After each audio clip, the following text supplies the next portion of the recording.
Welcome back to the Sports Politica podcast, the show that guides you through the underbelly of sports, power, and politics. It's been a few weeks since our last episode, and I appreciate all your patience as I took some time off to rest and recuperate during the holidays. It was a much-needed break after what was really a roller coaster 2023. Now, to kick this year off, I decided to bring you an interview, and it's one I've been waiting a while to do. It's with Stanis Elsborg, the senior analyst for Play the Game. It's a Danish initiative that, in its own words, aims to raise the ethical standards of sport and promote democracy, transparency, and freedom of expression in world sport. So Stanis is a guest lecturer at the Department of Nutrition, Exercise and Sport at the University of Copenhagen. He's also the recipient of the Gerlev Award, a prestigious prize given in order to encourage freedom of expression and democracy and to support initiatives that dare dispute the established sports political order.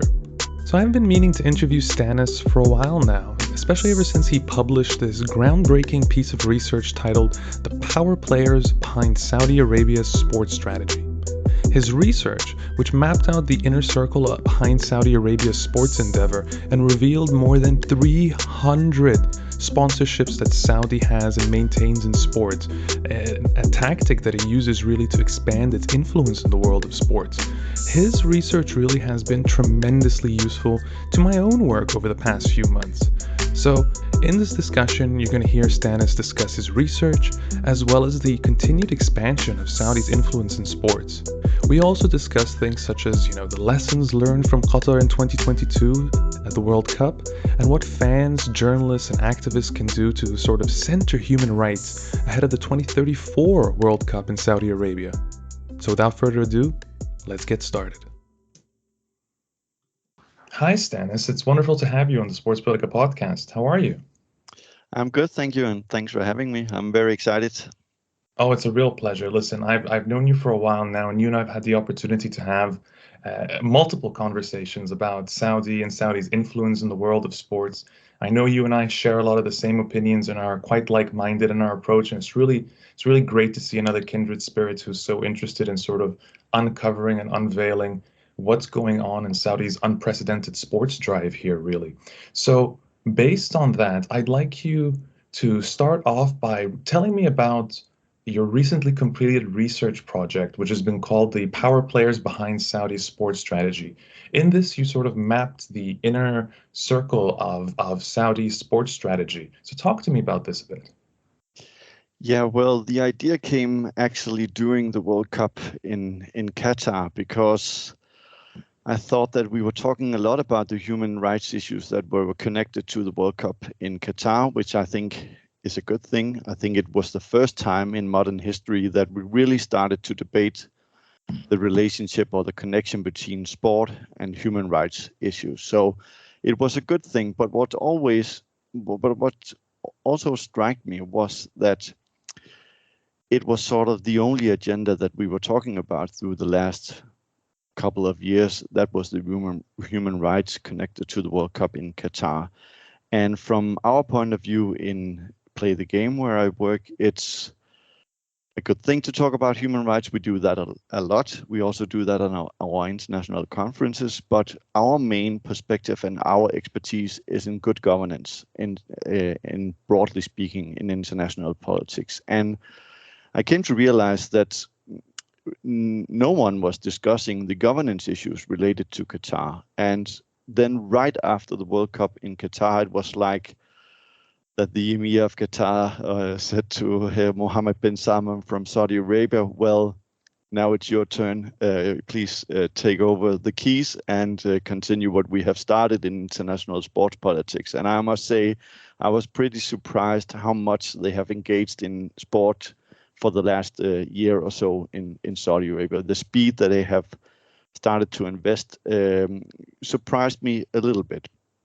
And then I wanted to demonstrate that we all knew about the human rights issues in Saudi Arabia. So that was really not our starting point for our research project. That was the governance issues related to all these investments from the regime in Saudi Arabia.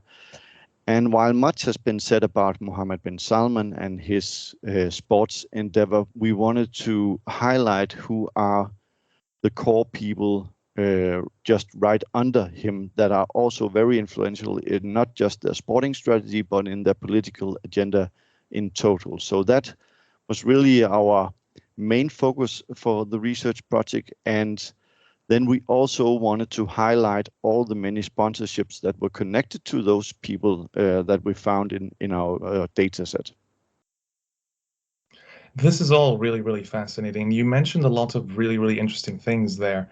I'd like to just cut in and ask you one question. You mentioned specifically that you were really surprised by the sort of the speed and the drive recently that Saudi Arabia has pushed in the past year. Why the last year specifically, given that we have seen that Saudi Arabia sort of started dipping its toes into soft power and sports really, and this part of this Vision 2030 master plan in around 2016 2017, including lobbying attempts in the United States, etc. This is where they started really talking to all major sports organizations. So why the last year specifically, Stanis? Yeah, I think it's based on what they did with the National Football League and the so-called privatization of sport in Saudi Arabia. It's also connected to the company SRJ Sports Investment, because we knew that they were engaged in hosting big sporting events. We knew that they wanted all these kinds of big sporting events to the country. But that's quite similar to what we have seen from the region. It's similar to all kind of countries, autocratic or democratic nations. They want to host the biggest sporting events. So it's not that was not surprising for me. The surprising thing was that they started to invest so many money into the National Football League, and that they succeeded so easily convincing some of the best players in the world to head to Saudi Arabia. And the next thing was that on top of the massive debate we had about Qatar, FIFA, and autocratic nations and states' investments in world sport, I was thinking that it might not be this year that FIFA would start to create such a big diplomatic relationship with the regime in Saudi Arabia. We know that President Infantino has been in Saudi Arabia a couple of times over the last couple of years, but I was actually a bit surprised that FIFA quite quickly handed them the Club World Cup, and then now de facto also has handed them the FIFA World Cup in 2034. And then I must say, it also surprises me that it seems like all kind of sports federations is just rolling out the red carpet for Mohammed bin Salman. There's no one stopping them. Not that I believed that the world of sport was the ones who were going to stop an autocratic leader from invest in world sport, but I was still a little bit surprised about the speed that they have. I mean, they are the biggest player in world sports at the moment, and they kind of turned it over at night. They're in complete control of multiple, I'd say, sports at the moment. Beyond football, it's incredible to me watching Saudi Arabia completely own a sport like boxing right now. All the major boxing, at least heavyweight showdowns, are currently taking place in Saudi Arabia. And you even have promoters like Eddie Hearn referring to, Turkish Sheikh, the head of the General Entertainment Authority, as His Excellency. Like, I mean, I had to chuckle really when I saw that tweet a little earlier. I don't know if you got a chance to see that or if you're even really following boxing, but I just had to laugh at Turkish Sheikh really being referred to now, just generally by sports leaders as His Excellency. This really, in some ways, sort of encapsulates the growing influence of Saudi Arabia in sports. Do you think this uh, what you're discussing here, the sort of the speed and sort of the willingness for federations to roll over and roll out the red carpet for Saudi Arabia, is this reflective of Saudi's growing influence? And if so, how are they achieving this influence exactly? Well, first of all, I think we have to realize that Saudi Arabia it's a whole nother ball game than Qatar was. They are a much bigger player in international politics in general, They have much more of the so-called hard power if they want, both military and economic power. And right now, they are also succeeding in creating what we usually talk about as soft power, another power source where they want to create a more picturesque image of the country and convince people that there is something great about Saudi Arabia and not be associated with the murder of Khashoggi and the human rights abuses.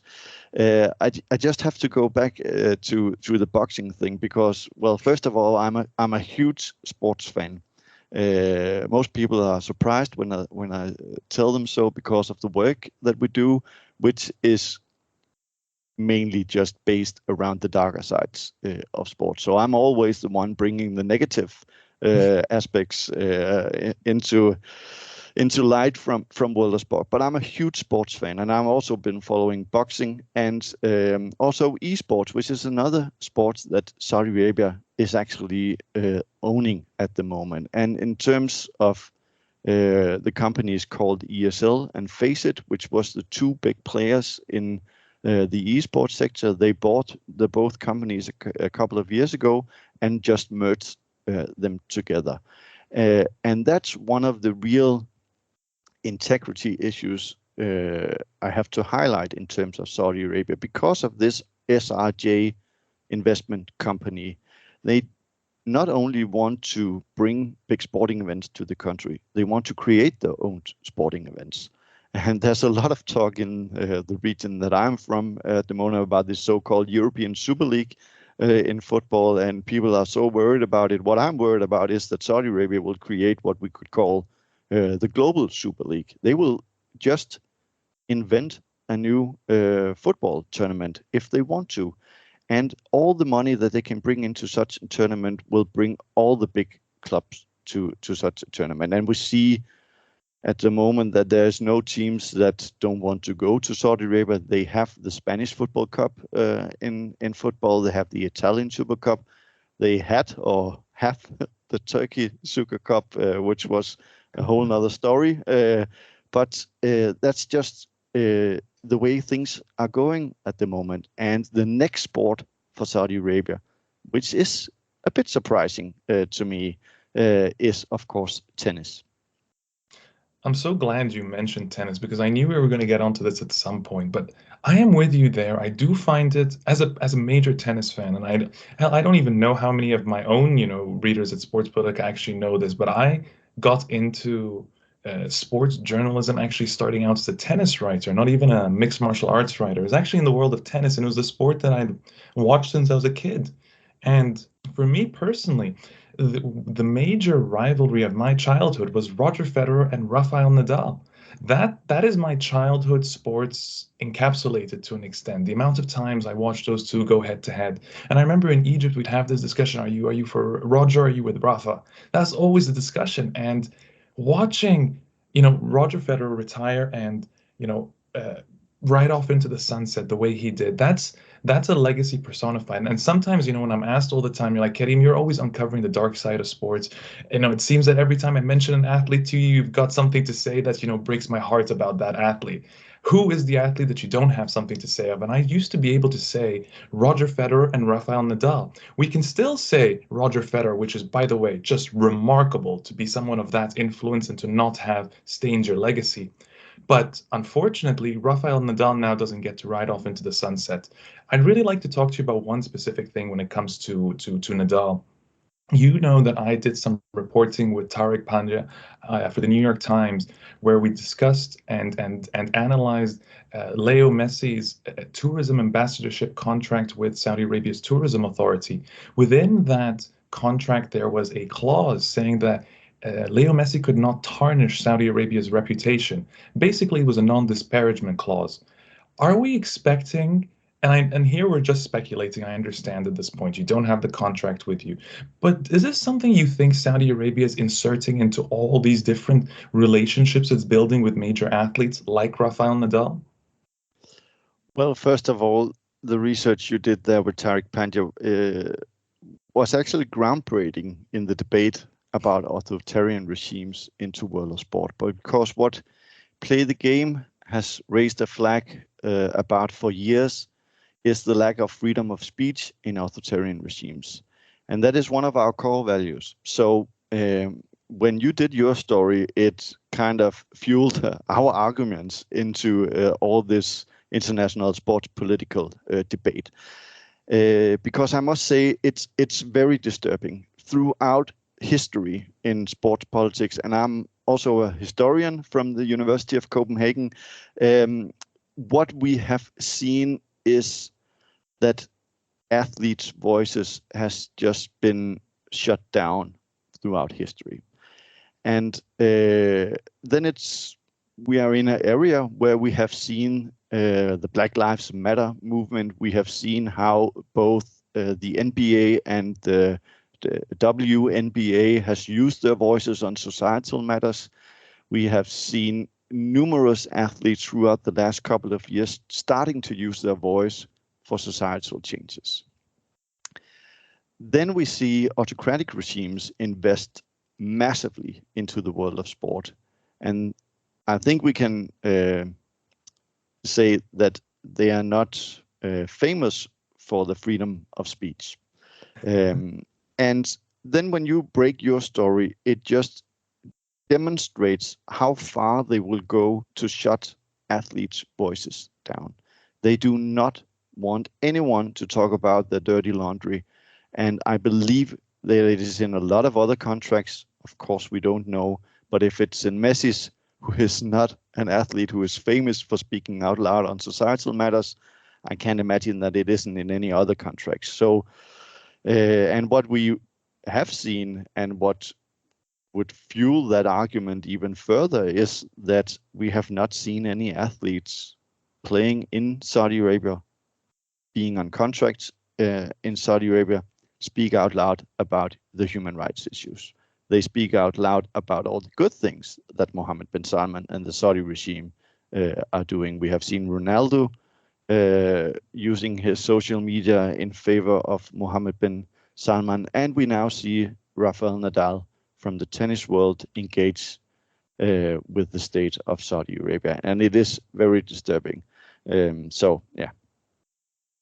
It really is very interesting because I think people traditionally would have thought that if Saudi Arabia is going to try and silence athletes, that they'd actually be attempting to intimidate them, like actually, through physical means or something like that. That's what you'd expect generally from a dictatorship. What we're learning really is that Saudi's major threat right now in this modern world is actually litigation.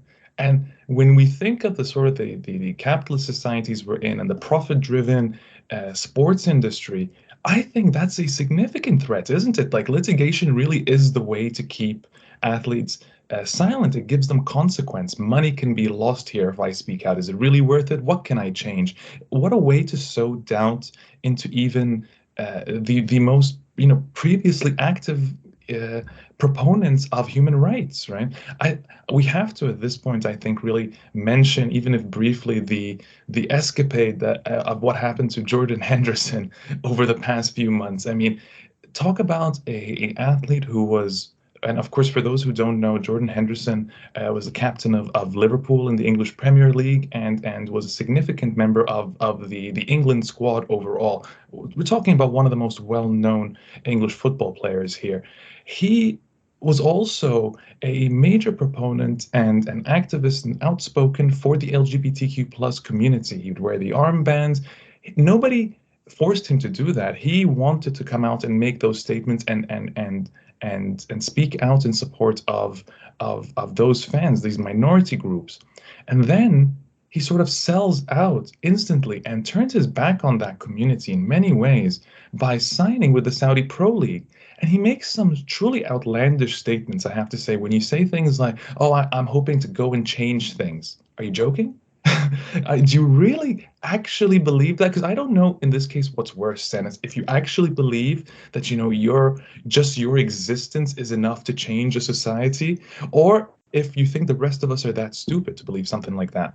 But beyond that now, just what, 3, 4 months into his tenure in Saudi Arabia, we find out that it seems that Jordan Henderson is leaving Al Ittifaq and is moving to Ajax, it seems. So he's truly given up on this Saudi experiment. So from that, I'd like to sort of understand here. This kind of is twofold. What does that mean really when we're seeing athletes actually sort of turn around and sort of walk, try and attempt to sort of walk back those steps? Is this something that was done out of personal means? Do you think this is going to be something we see more frequently in Saudi Arabia? What I really want to know is, do they have this major control over these athletes? We're seeing so many go over, but is this going to last? And is Jordan Henderson sort of the beginning of the dominoes falling the other way? Yeah, well, I think that that surprises me. I have to be honest, because it's it's a pretty quick turnaround. I mean, he knew what was going on in Saudi Arabia. He knew what terms he was getting into when he went to Saudi Arabia. And the thing about going to Saudi Arabia to make change as a football player, either you're naive or you have very, very bad PR consultants, because I mean, no one believes in that for a second. And I mean, it's also been the mistake of so-called democratic sports federations and sports leaders in the argument about the Winter Olympics in Beijing in 2022, the Qatar World Cup, and now Saudi Arabia's huge investment, is that through dialogue we can change Saudi Arabia into a more democratic, modern country. I actually do believe that sport can do some good things, and I also believe in the democratic dialogue. In fact, I think that there is a democratic dialogue between people who are doing sports with each other. I mean, when people face each other, there is some certain dialogue between the two people. The fight that they are getting into, but that's another story. I just want to say that if we believe that Mohammed bin Salman wants to be changed, we're getting down a really, really, really bad path. He wants to change us, not the other way around. He doesn't look at a democratic nation like Denmark and think, "Oh, I want that. I would like Saudi Arabia to be like the society in Denmark." Not at all. Not at all. And that's the big mistake, because we think that we can hand them these big sporting events. I will never forget Jacques Roch, the former president on the International Olympic Committee, when Beijing was awarded the 2008 Olympic. He was talking about the Olympic Games as a force for good, meaning that if we were giving them these big sporting events, maybe it could create change in the nation. It was the same story about the Sochi Olympics in Russia. It could create change in the Russian society. It was the same with the World Cup in Russia. And what history has told us through the last 20 years is that it has actually gotten worse in these states that has received these big sporting events. So I don't believe in that in Saudi Arabia, but I also don't believe that we should just boycott these countries. I think we should turn it all around just for a bit. If Saudi Arabia wants to host the World Cup, I'm all for it. I believe that sporting events should be able to be hosted in all countries around the world, maybe with a few exceptions, but in general and in principle. But I think it should be on the right terms and on the right criteria. So if you have human rights as a criteria in the awarding of an event, you have to look at that criteria. And Saudi Arabia then would not be able to host an event like the World Cup. And I think that's the big mistake. If sport really wants to use its power to make change in the world, they should use it before and not be used by these autocratic regimes. You make some excellent points there, Stanis. I do wonder though sometimes who gets to be sort of the moral arbitrator of human rights in the world of sports in general, really.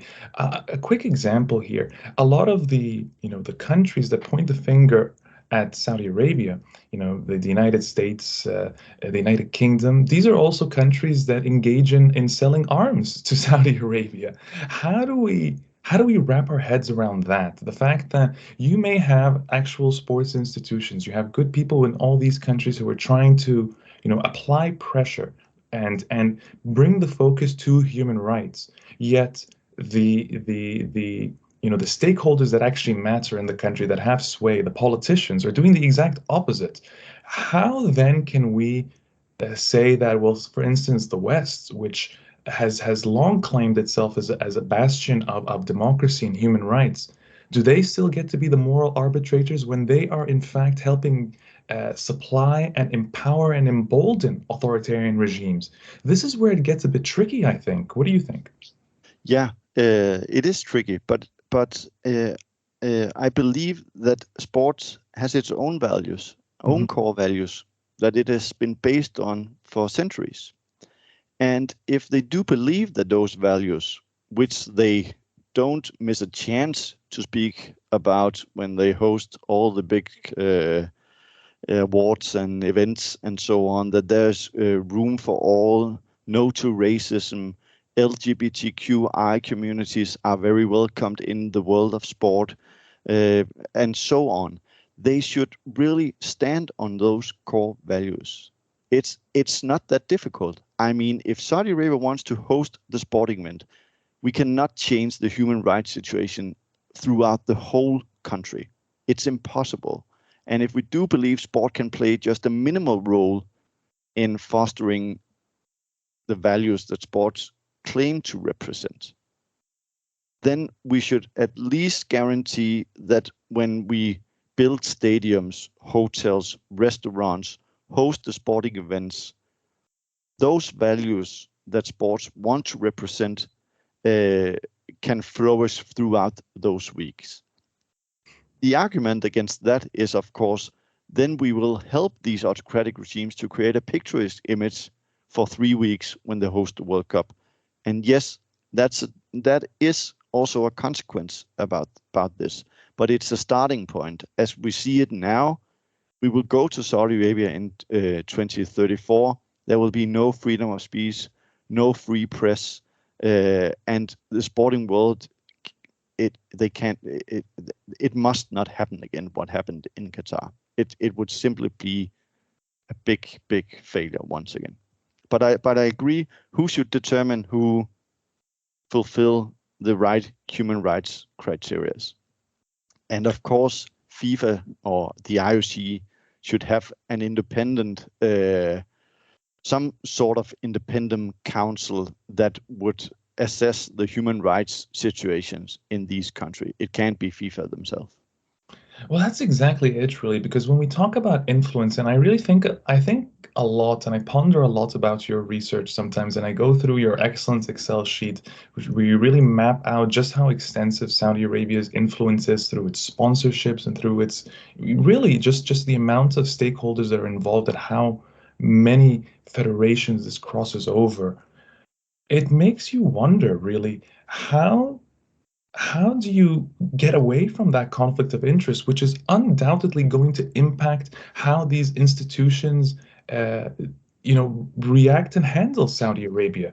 It's like any other conflict of interest, I think. As a journalist, you're not supposed to be taking, money from the sport that you're working for. You're not supposed to accept, say, flight accommodations or anything like that. There's a reason behind that. It's not sort of just like old school, high and mighty values or something like that. The truth is that once you've been paid for, you've been given some sort of incentive, it's very unlikely that you will be uh, willing to be as critical of your host, right? They've done something for you, they brought you all this distance, etc. Why would you criticize them?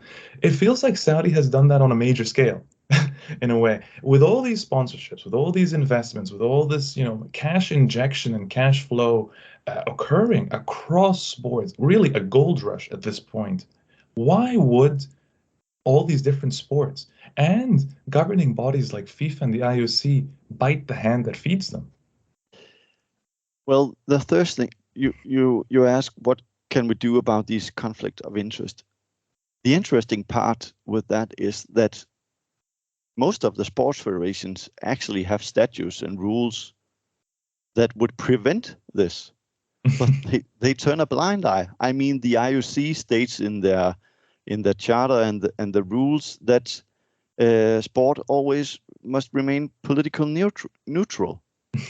They talk about the so-called autonomy of sport, which we know, of course, is not real in real politics, but they do have the rules for it. And then on the other hand, we have Princess Rima, who is a member of the IOC and also a part of the royal family in Saudi Arabia, and is also the ambassador to the United States. How can that even happen? I mean, the IOC could just say, well, we can't have that. We can't have political influence from a high-ranking royal member from the regime in Saudi Arabia to sit in the IOC. But the funny story is that the IOC and their executives love to be around royal people. So it's just a paradox that no one seems to be willing to sort out. But the answer to your question is it should be quite easy because the rules are there. There must be no political interference into the IOC and the National Olympic Committees. But Play the Game did some research a couple of years ago where we demonstrated, I believe it was that one in seven National Olympic Committees was politically dependent on its government. So there you have it. It's no one wants to. I mean, the president of Belarus, Lukashenko, was also the president for the National Olympic Committee for over 20 years. So it should be quite easy. Of course, it serves sports no good that these leaders are also the leaders of the sports federations. But they're well aware. That's the thing. It's not like we're going to be able to distance these sports these world leaders from sports because they're well aware of the value of associating with sports. I mean, we are in an age now where I think there's more recognition of this, so-called sports washing term and the discussion around soft power in sports more than I've seen in a long time. And I've been doing this for about 10 years now. But none of this is really that new at the end of the day. Like we know that sports that leaders have attached themselves to sports for a very long time and have associated with the sports that would bring them the most popularity. In many cases across the Arab world, that would have been football, right? Like football was such a key component here. So watching Mohammed bin Salman utilize football now, I find is really interesting. And of course, it goes well beyond sports washing. I think the term I really enjoy when it comes to watching his progression of the Saudi Pro League is almost bread and circuses. He's really just keeping his people, comfortable and happy and entertained at the moment. Because when you have a population that's 50% under the age of 35, that's a lot of people you got to keep entertained, or else anything can really happen, right? Egypt, my country, learned this the hard way, I think. I grew up around the Egyptian Ultras, the Ultras Ahlawi, which is a hardcore football fan group, anti-racist, anti-fascist, pro revolution. These were revolutionaries in waiting, and in around 2007, they united as this group, and I had cousins and family members involved, and I would attend football matches with them, and they always targeted the police and the government and with slogans and chants. Eventually, and the government feared them, mind you. There was constantly clashes between the police and these ultras. The government feared them significantly, and rightfully so, because come 2011, the Ultras Ahlawi were exceptionally important revolutionaries and components of the Arab Spring. Who would have thought, right? Just hardcore football fans looking for a voice as just young men in a space where there's no voices, being disenfranchised in society. And you find it in football and go on to become a revolutionary.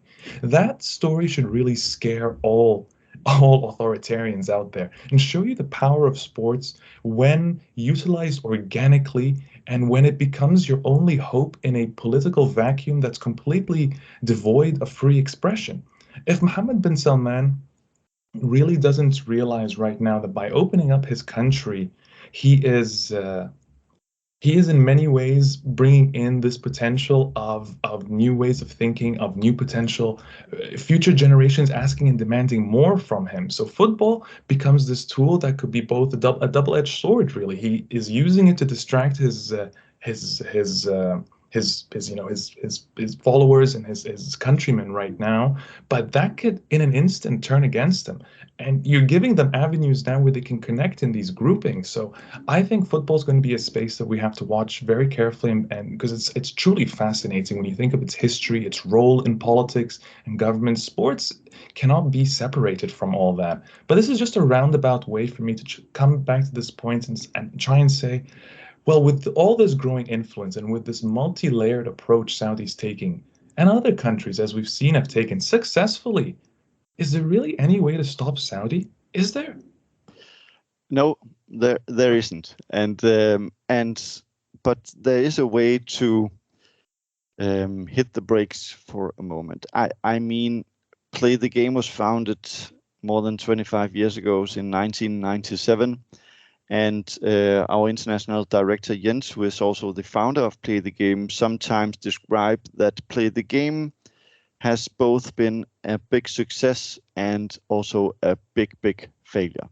We've been a big success in terms of highlighting the darker sides of sport throughout the last couple of years, thanks to investigative journalists, academics, and so on, who has attended our conference and who have written for our website. There was no platform 25 years ago who were discussing these issues. The failure is that it's the same issues we discussed today that we discussed 25 years ago. But there has been small steps along the way. And I think we have to realize and accept it's a long game. It's a very long game. And at the moment, we are not winning it at all. It's going the other way, in fact, because Saudi Arabia is the player that they are, and because sports leaders are engaging so much with autocratic regimes. But there is small steps to take in terms of governance issues, in terms of human rights issues, into the criteria of awarding these big sporting events. And we can only hope that the things that you see in the journalism, that we talk a lot more about this, will also bring out a new youth population that are much more aware about societal issues. Sometimes I compare it with the climate change debate. 10, 15 years ago, not that many people were talking about climate change. I at least wasn't at all, and none of my friends were as well. Today they are talking about it in my kid's school. He's 8 years old, and they talk about climate change. And I mean, if they start talking about societal issues in sport the way that they talk about climate change, we might see activist and change in the coming years. So it's a long game, and of course, no one will ever stop these regimes, because the ones who sits on top of the sports federations love to engage with autocratic regimes. I just remember that Gianfranco, a former sports leader throughout many years, said that, well, it was also much easier to host big sporting events in autocratic nations because they didn't have to ask anyone. He took it back later, but it was quite real what he said. In many ways, honestly, Stanis, I find that what's happening, you're talking about us, it feels like we're losing right now. And we really, I mean, even as a journalist, it really does feel like, at the very least, a Sisyphean feat where you're just rolling the boulder up the hill endlessly and you're getting nowhere at this point. But I've come to accept that this is truly also a reflection of society and the world around us right now. We're not just seeing an increase in authoritarianism in sports, we're seeing it around the world overall. Yeah. There is a shifting tide right now, and sports gets swept up in that.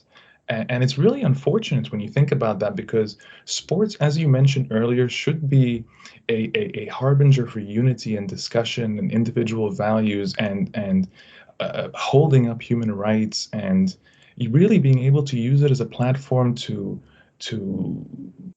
connect with other minorities, to build a better future. That was supposed to be one of the core values of sports, and to see it weaponized the way it is nowadays is extremely disheartening. As a journalist, I think, in a way to keep myself going somehow and to motivate myself, I've come to accept that the best I can do really in many cases is to raise awareness. That's really Yeah. the best role I can play. When more people come to me and say, "Hey, Karim, I never knew about this. Thank you so much for opening my eyes."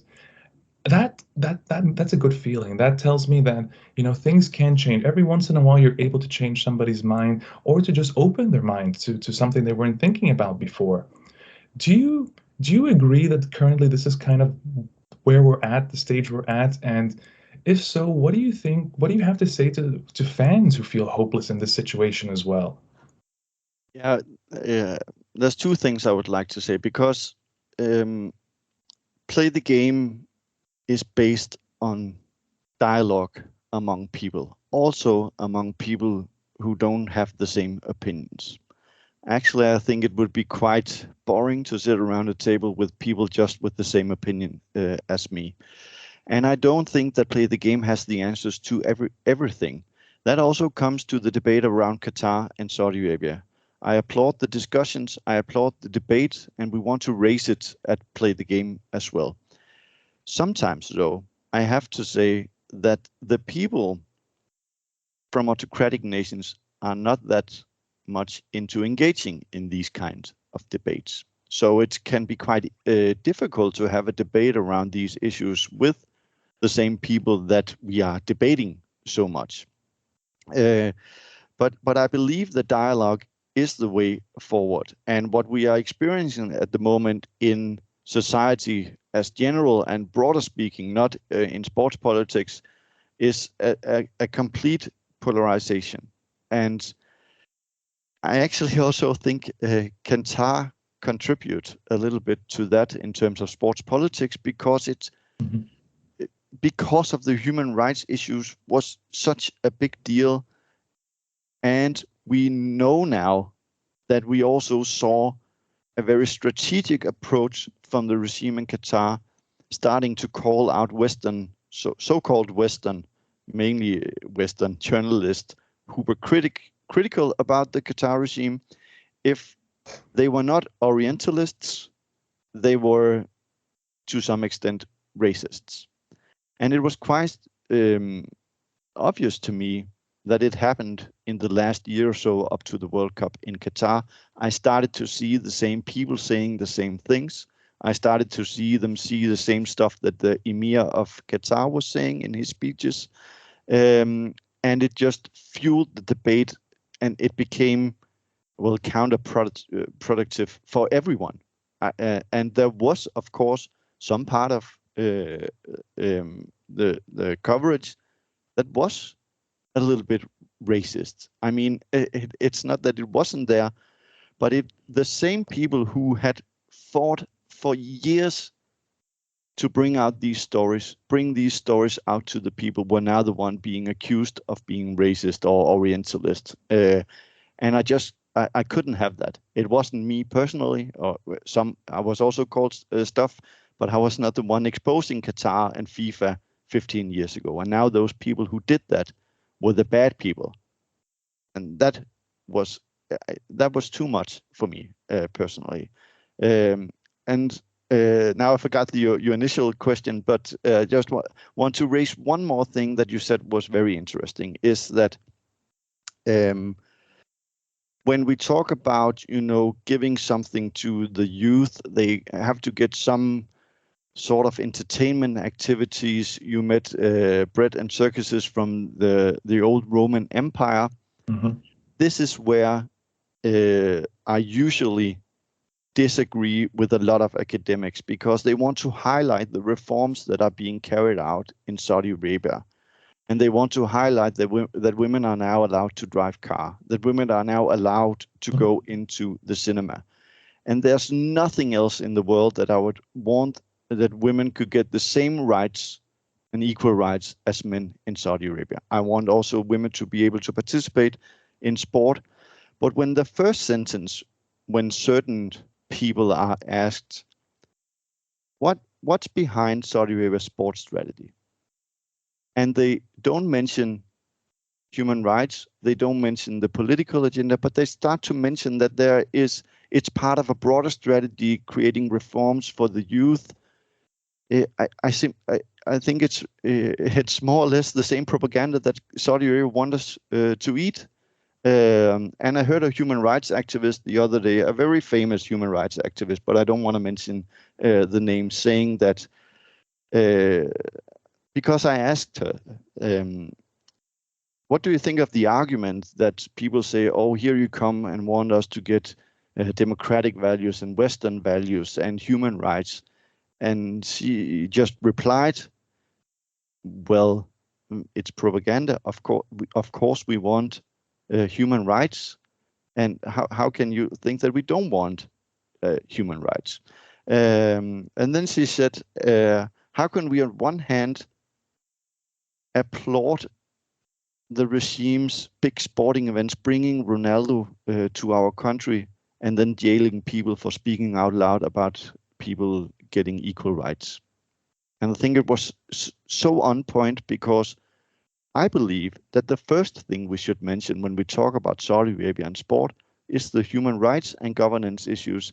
It's not the reforms about women being allowed to go to cinema. Well, I mean, they are absolutely utilizing that in element. Why else would we think they're making such? You mentioned earlier you were surprised about Saudi's incursions into tennis. I now think in some ways we've reached a whole horseshoe here where we've come to sort of an answer as to why Saudi might be interested in tennis, really, because you think about it, there is big rumors that the WTA, the Women's Tennis Association, is going to hold its finals in Saudi Arabia. And right now, one of the top players, Uns Jabeur, she is Tunisian. So there's an Arab tennis player at the very top of her game right now. Saudi Arabia absolutely would want to capitalize on something like that. And at the same time, by hosting more women's events, they get to therefore associate themselves more with these so-called claims of reforms. Yeah. Again, I absolutely agree with you, Stanis. We would all love nothing more than to see equal rights and amongst all peoples, really. But the way Saudi Arabia claims them to be, that's exactly what I would like to see actually take place in the country. But we absolutely know there's more nuance to this, and that's really not the case. There have been superficial reforms. Giving women the right to drive really is such a low bar. The fact that that was a bar that had to be crossed to begin with is entirely ridiculous. But the kafala system still exists for migrant workers, right? The male guardianship system is still in place with some slight changes, but it is still in place. This is not an equal society. This remains a patriarchal society. And while things should be able to change at their own pace, Saudi Arabia is the one country that's bringing all this discussion to itself by again associating itself with women's sports, etc., and claiming to have made such changes. So we're going in like this roundabout circle, and until people start to realize, hey, stop reading out of the public investment funds guidebook explaining what their Vision 2030 plan is, and start trying to really understand what this is about. This goes beyond sports watch. This goes beyond economic development and changes. All those things factor in, but they're not the priority here.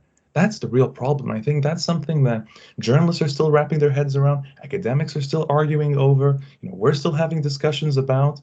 And I think fans, which was really the question that I had asked you, and I think it's a good one to close things out here, is when we inundate fans with all this information, fans, of course, are going to generally think about their sports first. My experience with sports fans is they are a fickle bunch. They really, really are. They know how to be fickle, and for the most part, they can really lack empathy when it comes to prioritizing human rights over defending their own sports and their loyalties to their sports. How do we explain to fans, really stress the point that by you standing up for human rights and opposing these incursions into your sports by authoritarian regimes, you're actually helping your sport in the long term? What do you think about this? Well, I think it's about what you said earlier, bringing it out there, writing the stories about the problems that this create for world sport. And a problem for the local supporter of a football club in Great Britain, France, Denmark, United States, Egypt, wherever in the world, well, their concerns is not necessarily connected to the human rights issues in Saudi Arabia. But if they started to realize that it would actually have consequences for their own club, then they might start to get interested into creating change and go on the streets and demonstrate about multi-club ownerships, if they start to realize what it would actually mean for their own club. And this is not to neglect the human rights issues.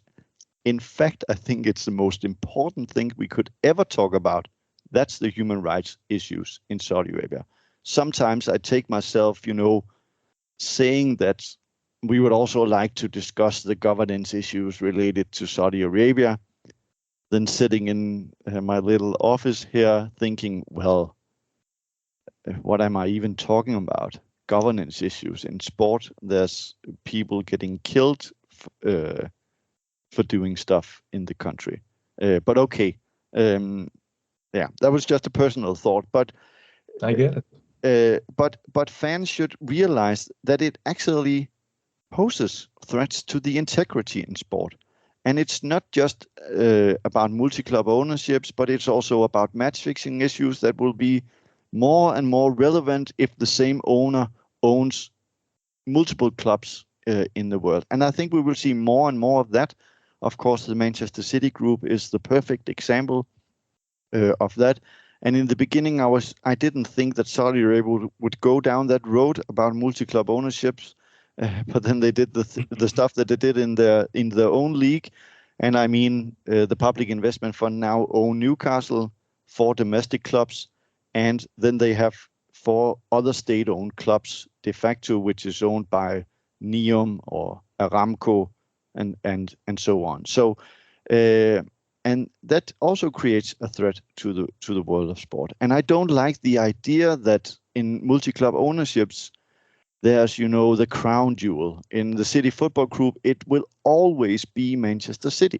So if you are a fan of a club in one of the countries that they owned another club, it will always be the second choice of the leaders in City Football Group. So I think that we should start just raising concerns and writing the stories, what it would mean for the fans of these clubs. And it can be very abstract because maybe they in terms of Newcastle, I mean, most of the fans just happy about the old owner getting out of the way, and now they are having success. So, well, it didn't foster the activism against the state ownership from Saudi Arabia because they are such a huge success at the moment in Newcastle. Honestly, Stanis, I think you and I can talk about this for hours and hours and hours, but it's getting late where you are, and I don't want to keep you up much longer. Just to say, I think you're doing fantastic work. It's great to have what feels like allies and kindred spirits in the space with me.